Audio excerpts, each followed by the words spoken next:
Hello everyone, అందరూ ఎలా ఉన్నారు? Welcome to Kaira Pragya vlogs అండి.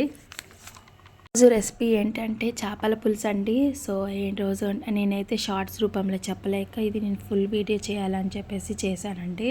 సో దీనివల్ల యూజెస్ ఏంటంటే, ఒకటి ఏంటంటే దీంట్లో అయితే వీక్లీ ఒమేగా ఫ్యాటీ యాసిడ్స్ ఉండడం వల్ల ఏంటంటే దీంట్లో చాలా ఉపయోగాలు ఉన్నాయి. మతిమరుపు తగ్గుతుంది. తర్వాత పీసీఓడి కానీ, హార్మోన్ ఇంబ్యాలెన్స్ కానీ, సో పీరియడ్స్ వల్ల ఏ ప్రాబ్లమ్స్ అయితే ఉన్నాయో దాన్ని అరికట్టచ్చు. దీన్ని వీక్లీ థ్రైస్ కానీ తీసుకున్నా కూడా ప్రాబ్లం ఏం లేదు. సో వెయిట్ లాస్కి ఎవరైతే స్టార్ట్ చేశారో అందులో కూడా దీన్ని భాగంగా చేసుకోవచ్చు.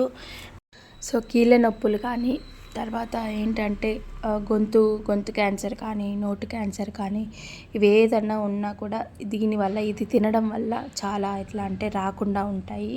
హార్ట్కి సంబంధించిన ఏదన్నా ఉన్నా కానీ కూడా దూరం అవ్వచ్చు. సో ఇదండి. Thank you for watching. Please subscribe and share and comment. Thank you.